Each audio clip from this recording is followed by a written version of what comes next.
Всем приветики! С вами Милес, и мы продолжаем играть в визуальную новеллу One Eleven. Так что надевай наушники, бери что-нибудь с собой покушать, и я тебе сейчас расскажу, что было в прошлом ролике. Мы играем за главного героя, который решил пойти на быстрое свидание. Да, и вот мы попали в какой-то неизведанный особняк, не так уж далеко он находился, в принципе, и вот перед нами уже одна девушка. И, кстати, это хоррор и романтика, естественно. Еще чуть-чуть 18+. Так что да, аккуратнее с этим. Поехали! Так. Ты один у родителей? Она, кстати, какая-то помешанная на паранормальном. Обычно не затыкается. И... Нам она, короче, не нравится. Давай ее отшивать. Нет, у меня есть сестра, которая все время хочет меня женить. Меня воспитывали мама и сестра в женской стране. Давай, ладно, построим с ней просто хотя бы хорошие отношения. Пусть оно будет, на всякий случай, пусть будет. Ну, почему бы и нет? Все же надо хорошие отношения со всеми устраивать. Давай вот это. Аманда никак не отреагировала на мой ответ, а лишь продолжила глядеть на стол. Я так пристально смотрела на ее розовую кофточку, разглядывая каждый шов, что она не могла этого не заметить. А что? Я люблю стиль Барби в одежде. Правда, такой одежды я стесняюсь носить. Почему же? Тебе бы очень подошла короткая юбка. Нет, что ты? Папа запрещает мне носить короткие юбки. Но немного стиля от Барби ты переняла. Твой свитер розового цвета. Да, это мой любимый цвет. Так выглядит солнце на закате, осенние листья и мои любимые цветы. А какие цветы ты любишь? А ты угадай. Ромашки розовые. Опять мини-игра? Хорошо. Тюльпаны, маргаритки, кактусы. Ну, ей бы, кстати, подошли, на самом деле, кактусы, я не знаю. Нет. Что за глупости? Таких не бывает.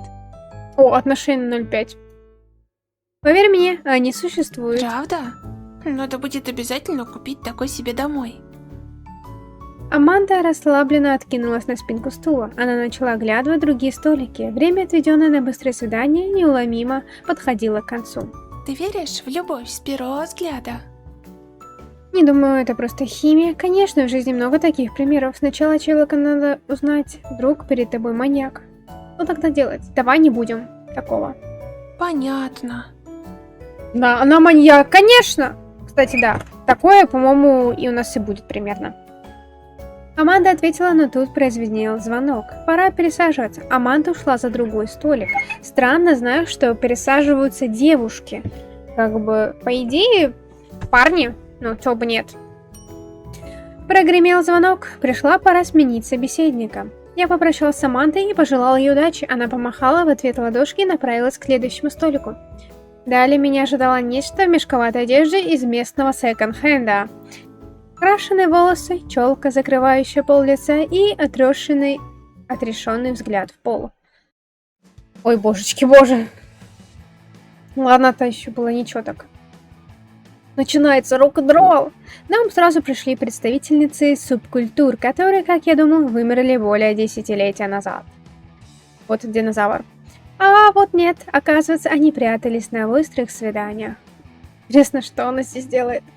Судя по бледной коже, из убежища девушка выбиралась крайне редко. Когда она села напротив, то мельком окинула меня взглядом и спрятала руки в карманы. Для полного комплекта не хватало лишь рюкзачка со значком южнокорейских поп-групп, напульсника в сеточку и подвески с символом мира. Привет. Ого, какой голос. Прям молодой леди, но тут перед нами какая-то рок-н-ролльщица. Добрый вечер, как настроение? Привет, я Хью, как тебя зовут? Дана. О, отношения, отлично. О чем развернуто и очень развернуто и информативно. И обычно все самое сложное оставляют под конец. Нужно срочно что-то придумывать, иначе оставшиеся 10 минут покажутся мне вечностью. Рассказать о своем походе на рок-концерт, спросить о причинах ее немногословности, пожать плечами и подождать продолжения. Да не. просто. Просто. -1 у нас в отношениях. Я задумался, на какой вопрос она не сможет ответить на сложном. Мне задавать вопрос, провести оставшуюся минуту в тишине. Какая у тебя любимая музыка? Странный вопрос, а что у тебя на заставке рабочего стола? Fallout LOL. Паузу спустя она сама задала вопрос. Как тебе люди? Люди? Ну, ничего. Живые. Не особо это мой последний шанс. Здесь или вообще. Мы с ними слишком разные, я будто из другого мира. Неважно. Неважно. Как же с ней сложно, ладно, это просто надо быть таким же очень грустным рок-н-ролльным человеком не из мира сего. Со мной не о чем разговаривать. Я точно никому не понравилась. Ага, а ты не догадываешься, почему? Как же мне к ней подступиться? Я решил оглядеть вокруг, как бы игнорируя ее. Однако 8 минут мы продержались, значит, есть о чем. Значит, мы с тобой в одной лодке. Ты говоришь искренне, а другие пыль в глаза. Блин.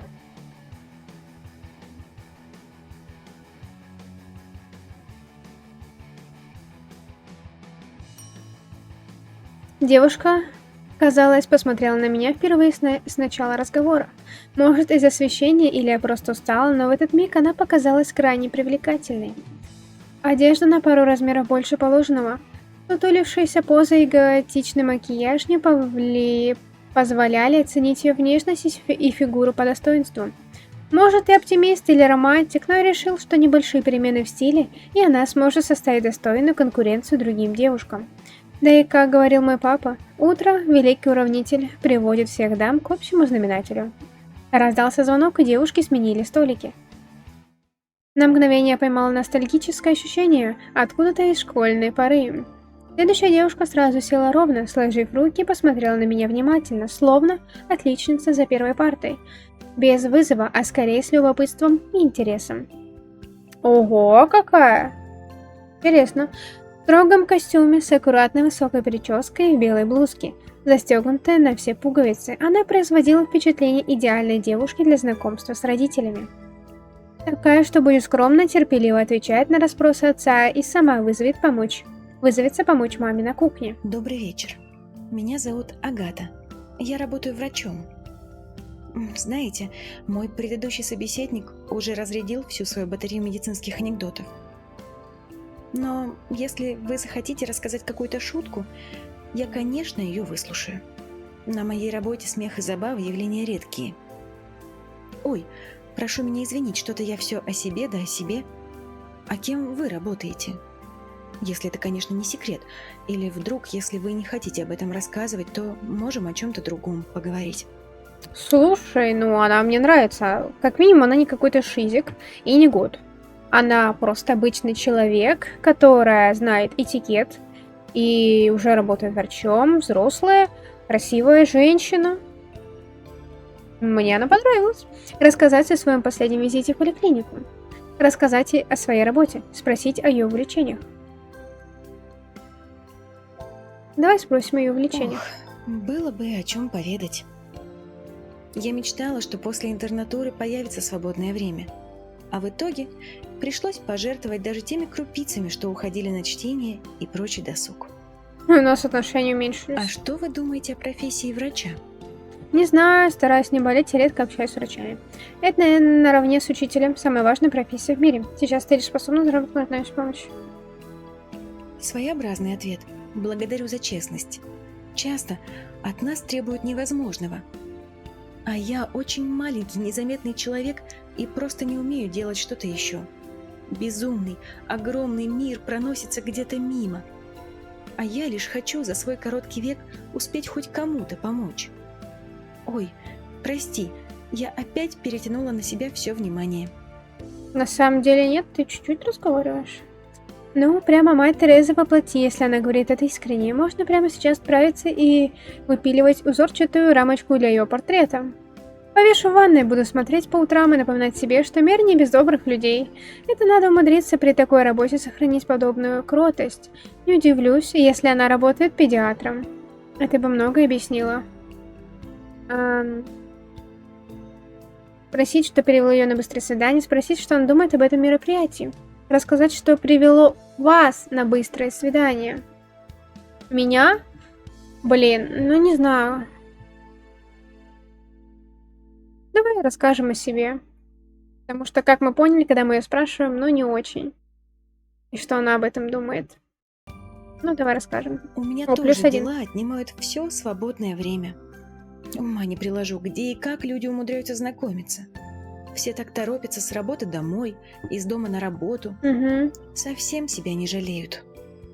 Порой хочется просто лежать на траве, неспешно и беззаботно проводить время, не думая о делах злободневных будней. У тебя не бывает таких желаний? Постоянно об этом думаю.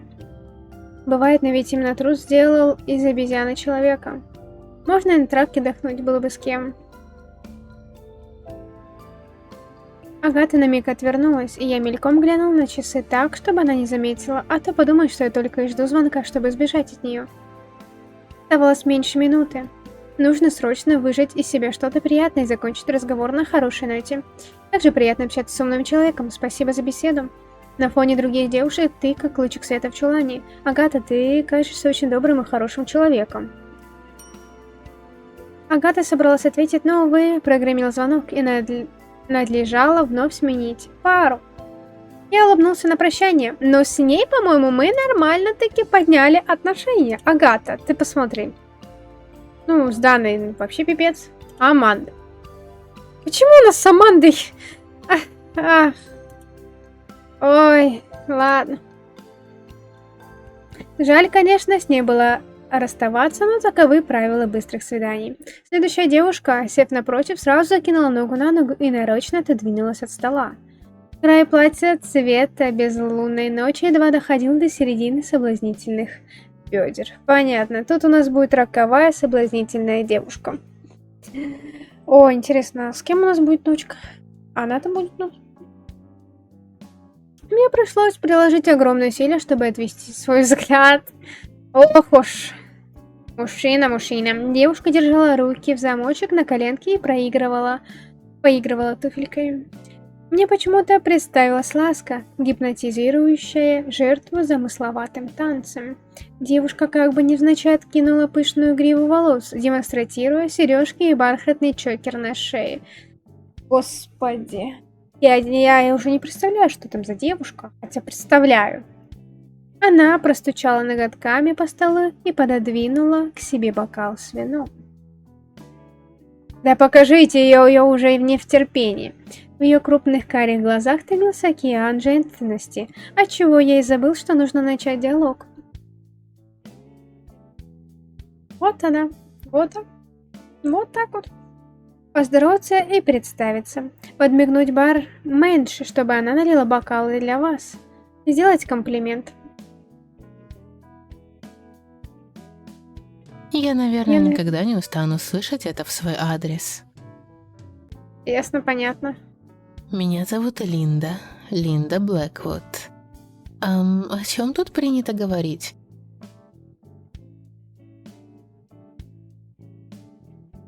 Я, кажется, лет 10 не ходила на свидания.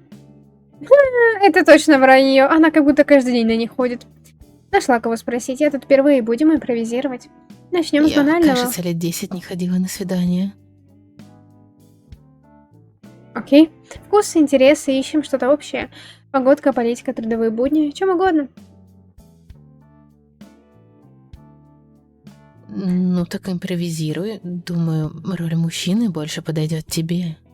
У нас отношения с ней испортились.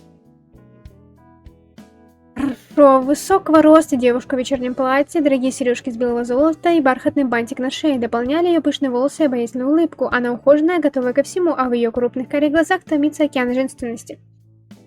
Так, как с ней быть? Смотри. Она любит, чтобы мужчина брал все в свои руки. Комплименты ей надоели, надо что-то не банальное. Давай Поехали. тогда о чем-то безобидном, не вызывающем и предельно серьезном. Мы же взрослые люди, правда? Так, безобидным, не вызывающим и серьезным. Так, безобидное, серьезное, не вызывающее. Так, леопарды, тигры, овощи. О чем поговорить-то? У Политика? тебя есть тату? У Ау. меня есть. Угадаешь, что там изображено?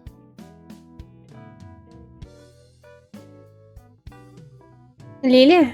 Пиковая дама? Нет, но твой вариант мне нравится. Как раз знаю, что она будет украшать. Безобидным, не вызывающим и серьезным. Разговариваем мы. Напоминаю. Но какая на самом деле тату, я, конечно, не расскажу. И ты уж точно не узнаешь, где она. Да? Хотя вечер обещает быть долгим. Столько всего может Ух ты, произойти. Да, я тоже думаю, что столько всего может произойти этим вечером. Недаром надо будет поставить значок 18+. Вот утром я даже и не догадывалась, куда меня занесет. Первый раз на массовых свиданиях. Кстати, а ты помнишь свой первый раз? Ты чё? Конечно, выпускной бал, танцы, музыка, девочка, которая носила портфели. А я, может, только от тебя и ждал все эти годы. Нет, она не любит банана. Это же лично, мне кажется, мы все не настолько близки. Чтобы с ней иметь хорошие отношения, надо под нее играть. Линда. -1. Зевнула и потянулась, вытянув ручки вверх, отчего ее грудь угрожающе натянула платье из тончайшего шелка шифона. А почему? Она же сама задала вопрос, и я ответила.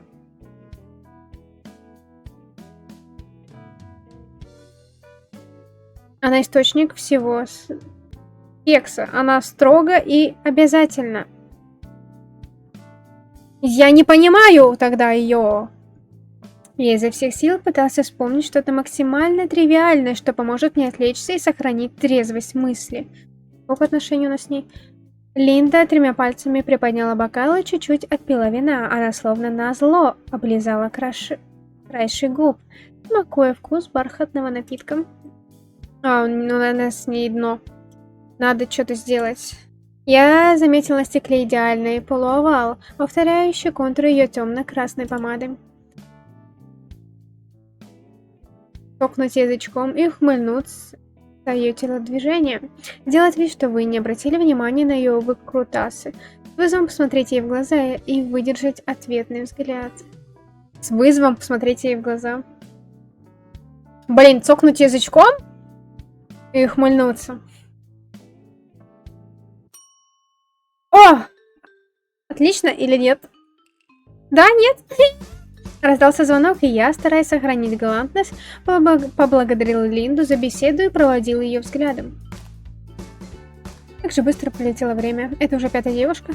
Может, я просто слишком увлекся предыдущей шикарной особой? Так, надо собраться. Передо мной предстала девушка в кепке, именно так бы я ее назвала. Потому что это первое, что бросается в глаза. Неужели кто-то еще носит этот атрибут одежды?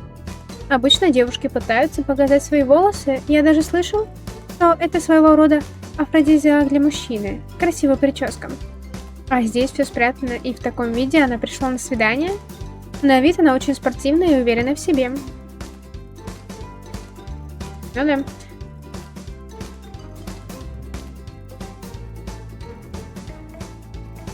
Я Эмилия. Будем знакомы. Слушай, а ты не похож на тех, кто часто ходит на свидания. Хотя это было бестактно с моей стороны. Давай я сначала расскажу про себя. Я бывшая профессиональная спортсменка. Сейчас работаю фитнес-тренером в центре города. Могу и тебя погонять. В смысле, погонять меня? Не надо меня гонять, со мной все окей. Вот это да, он даже не отрицает, что пришла сюда не ради свиданий. Впрочем, я тоже пришел сюда как будто по случайности. Если сравнивать меня с ней, то она даже лучше отыгрывает роль случайного посетителя, чем я. А ты похож на меня. Я пришел сюда пообщаться с другими людьми. Думаю, на свиданиях можно хорошо провести время. Ничем мы не похожи. Ты, скорее всего, просто устал от одиночества. Поэтому и пришел сюда, чтобы найти себе вторую половинку. Ой, боже. Но думаю, что тут ты ее не найдешь. Так стало только еще страшнее с ней говорить, как будто по минному полю ходишь. О чем бы спросить таком, чтобы разрядить обстановку? Какие тебе женщины нравятся? Че? А ты любишь профессиональный спорт? Че? Какие тебе мужчины нравятся? Я? Ну, конечно. Я же чемпионка штата по бегу. Сейчас вот фитнес-тренером работаю и начала заниматься боксом. Так что приходи на мои тренировки и сам все увидишь. Она бывшая спортсменка. Я не понимаю, как этим женщинам подкатывать. Даже я не понимаю, как это работает. Ну как, почему? И вообще, Сложно. я тоже хочу про тебя что-нибудь узнать. Например, кем ты работаешь? Я тренер-бодибилдер. Тебе не помешал бы такой тренер, как я. Сомневаюсь.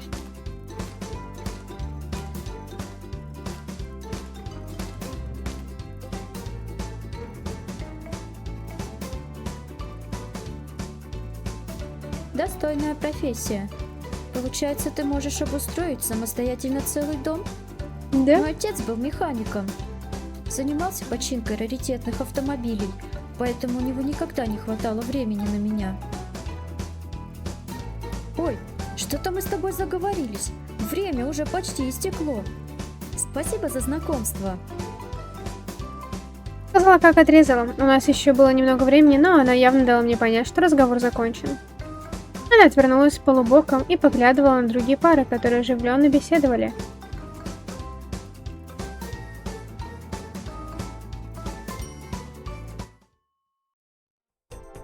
Свидания закончились, и парни с девушками, как будто на школьном уроке физкультуры, разошлись в разные стороны зала.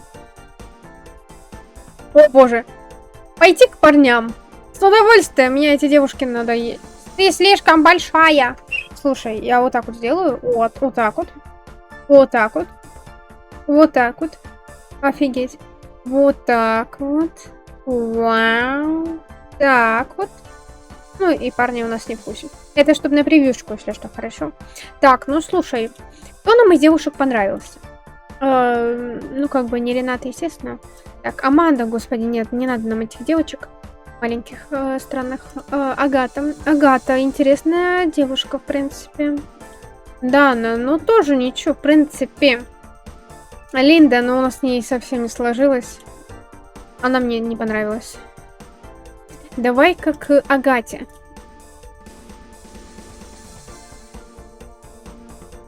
Не теряя времени, я направился к Агате, стараясь не встречаться глазами с остальными девушками. Взглядом она меня указала на свободный столик, дабы мы продолжили наше знакомство. Отлично. Что-то в Агате изменилось, едва уловимое, незаметное. Чуть больше свободы, выражающейся в более широких жестах, наклоне головы, живой мимике, наклоне головы. Она улыбнулась, но не кокетливо или интригующе, а тепло и радостно, словно одобряя мой выбор. Похоже, мы не оставили друг друга выбора, да? Я опасался, что тебя украдет кто-то другой. Значит, мы все-таки поваляемся на лужайке? Значит, вариант, в котором я сама выберу другого, не рассматривается? Я шучу. А вообще, я очень мило провела время. Ой, то есть я не это хотела сказать. Ну, то есть это.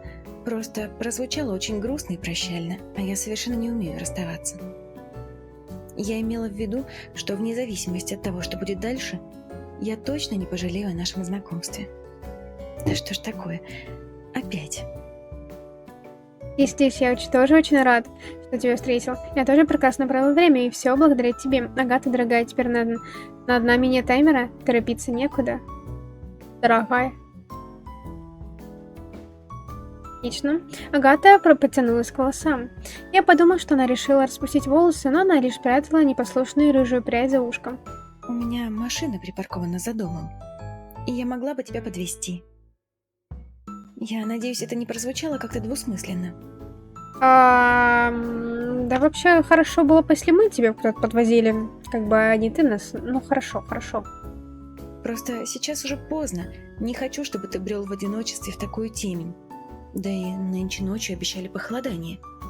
Простудишься, а мне потом тебя горячим чаем отпаивать. А, то есть мы уже в таких тесных отношениях, что ты мне будешь чай подпаивать горячим? Нет, я, конечно, с радостью. Ой, ну, если ты заболеешь, я не обраду... Все, прости. Иногда мне лучше промолчать. Ты решай, а я, с твоего позволения, отлучусь на секундочку. Я быстро. Хорошо. Стуча каблучками, Агата лавировала между гостей и столиков. Скромные люди обычно ведут себя тихо, неприметно, а туфельки явно привлекали собравшихся. Может быть, она все-таки не такая тихоня, какой хочет казаться. Рядом кто-то кашлянул, обозначив свое присутствие. Я обернулся и увидел Генри. О, я смотрю, для вас вечер сложился как нельзя удачно. Полагаю, можно вас поздравить. Сэм, Как вам мероприятие в целом? Как девушке? Что больше всего понравилось или наоборот не понравилось? да, я в восторге, обязательно порекомендую друзьям. Главное, что нашел свою леди, остальное не важно. О боже, какой дождь! Хорошо, что я захватила зонтик. Это еще слабо сказано, на улице бушевал сильный ливень. Лужицы ширились, тонкие ручейки катились по склону, с откоса водопадов хлестала вода. Принять из рук Агаты зонтик и держать его над ее головой, взять Агату под руку и позволить ей нести зонтик. Предложить пережить ливень, ведь можно простудиться.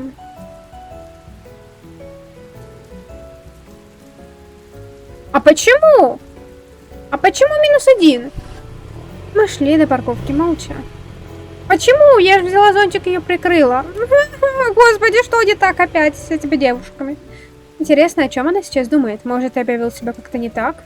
На парковке опустела, многие машины уже покинули ее. Агата села за руль своего авто. Она неспешно завела мотор, и уже через несколько секунд мы покинули парковку. До моста ехать было совсем недолго, но при такой погоде мы медленно плелись. Вокруг нас шумел лес, но звук мотора перебивал все звуки. Вскоре мы подъехали к мосту, точнее к тому, что от него осталось. Мост был разрушен, а наша машина увязла в луже. В смысле разрушен? Я решил проверить, что произошло с мостом и можно ли проехать. Открыв дверь, я сразу наступил в лужу и понял, что понятие «непромокаемая обувь» было использовано продавцом не в прямом смысле. Мы остановились в считанных метрах от воды, но то, что я считал лужей, на деле оказалось чем-то более грандиозным.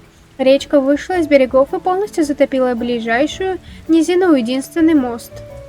Нас, словно в голливудских фильмах катастрофов, отрезало от остального мира огромной пропастью. Перебраться на ту сторону было невозможно. Я услышал чавканье чьей-то обуви. Наверное, водитель, ехавший за нами машины, тоже решил осмотреться.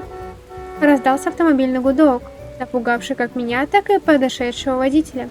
Агата, наверное, беспокоится о моем здоровье. Я обернулся. Водителем оказалась прячущаяся под зонтиком Дана. Единственный проезд заблокирован, и нам ничего не оставалось, как сдать назад и поехать обратно. Я поспешил вернуться в теплое автомобильное кресло, после чего мы вернулись обратно в ресторан. Мы прибыли позже всех. Рената и Генри собрали всех в главном помещении. Рената выдала нам полотенце, судя по всему, мы не первые, кто промок до нитки. Она явно собиралась что-то сказать, но из-за своей скромности никак не могла решиться. Слушайте, а где Линда? Я уже сходила наверх, ее нигде нет. Машина тоже припаркована. Линда? Вот эта горячая девочка? Не знаю. Вообще да. Не хватает 12-го человека. Но когда свидания закончились, она стояла вон там, в углу, вместе со всеми. Я точно помню. Кто ее видел последний? Некоторые из вас ведь уехали на машинах, а после вернулись. Разве она не с вами поехала? Давайте подумаем. В здании ее нет. Машина на месте. Значит, она осталась где-то на улице? Да ты прям Шерлок Холмс. Угу. Генри хлопнул дверью. У крыльца ее нет.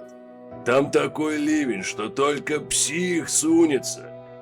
Ну, она и так как бы не особо адекватная. Может, она решила посмотреть на обрыв и упала?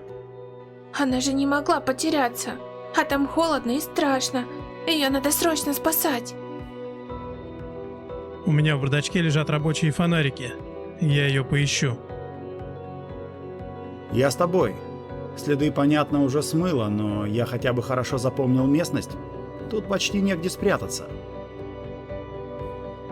Вот делать вам нечего. Сама доберется.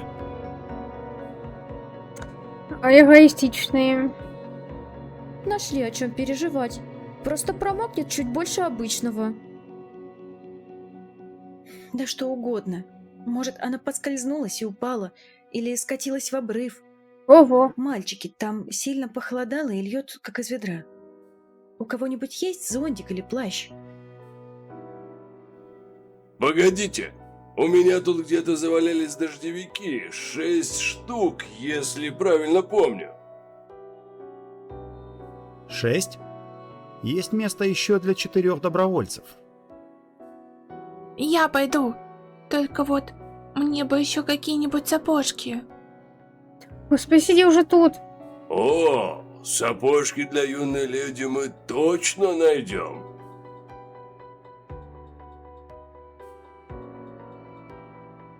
Агата права, с Линдой могло что угодно случиться. Я с вами, только давайте проявим осторожность. Там сейчас очень скользко и сильный ветер, можно легко навернуться. Агата подошла ко мне с одним из дождевиков Генри и помогла застегнуть пуговички. Будь аккуратнее там. Не задерживайся. Все будет хорошо, найди пока нам теплую комнатку. Нам? Стоп, что-то вы бежим куда-то странно, не надо, вот все, угомонись, успокойся. Отлично. Значит, нас 5. Капли дождя барабанили по полиэстеровому дождевику. Я едва слышал напутствие Джастина. Стоп, какие у нас уже с ней отношения? О, смотри, какое сердце! Ну, отлично, мы с ней уже навели отношения. Кстати, нет характеристик. Слушай, характеристики есть у всех. Почти. А с Агатой у нас так и нету. Странно. Она слишком... Ну, кстати, на самом деле она самая подозрительная.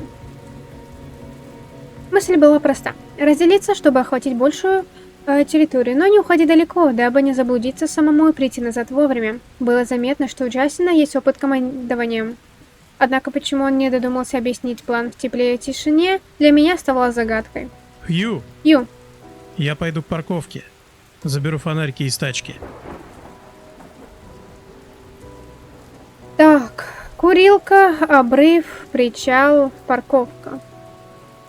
Скорее всего, она, мне кажется, курит. Но я думаю, на обрыв глянуть. Я смотрю овраг, она могла поскользнуться и скатиться вниз. Хорошо. Будь осторожна, не задерживайся. Напомню, что сотовые бесполезны, поэтому не разбредаемся далеко. Разбредаемся. Понял, принял. Потуже, натянув капюшон, я пошел к оврагу. Я в считанные секунды продрог и покрылся гусиной кожей, и лишь любимая курточка хоть как-то спасала ситуацию.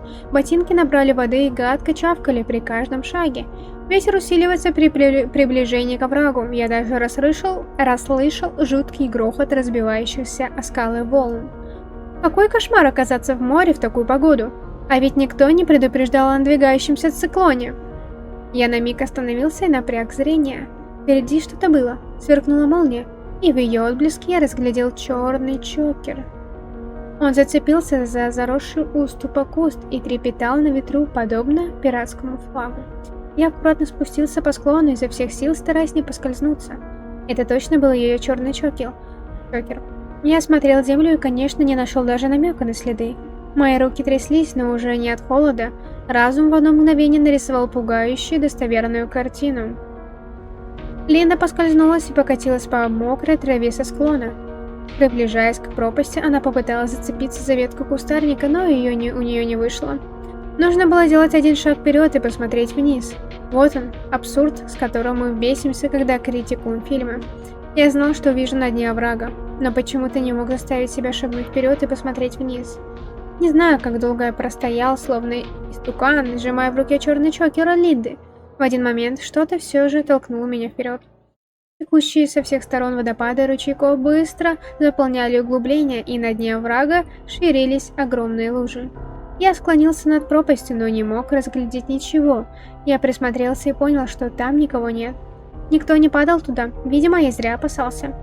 Вдруг что-то силой уперлось мне в спину, и в следующий миг ощущение свободного падения захлестнуло меня. Я падал головой вниз, и время предательски замедлило бег. Перед моими глазами пробежала моя жизнь. Земля приближалась. Касание, хруст позвонков, и тьма резко затопила мое сознание, что кто-то опустил занавес. Нас кто-то толкнул?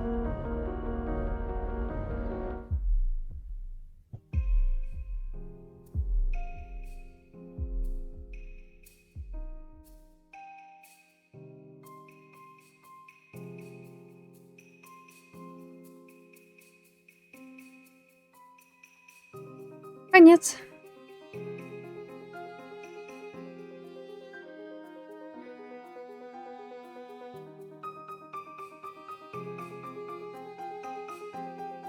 Эй, а я тут как бы ни при чем. Ой, я тут ни при чем. Нифига себе, как тут это все работает. Блин, теперь надо нам сохраняться будет на каждое решение. Вот оно как. Ладно. Нас, как мы понимаем, кто-то доскинул. Кто-то нас убил. Значит, пойдут и следующие. Мой мозг отказывается сейчас что-то либо понимать, потому что он офигел. Окей, значит, мы оказались, возможно, второй жертвой. Второй. Потому что ходит с нами маньяк, и мы, короче, оказались жертвой самой легкой. Ладно, вот так вот у нас получилось в сюжете. Короче, вот я не знаю, что дальше делать. Мы можем пройти даже следующие концовки, естественно. Так что, если ты хочешь продолжение, обязательно напиши об этом в комментариях. Поставь свой царский лайкосик. А если ты здесь первый раз, то с тебя подписочка и колокольчик, чтобы приходили уведомления о следующих роликах и стримчиках. И напиши в комментариях, ожидал ли ты такую концовку или нет. Я нет, я в шоке. И все. Все ссылочки в описании канала. И всем пока-пока.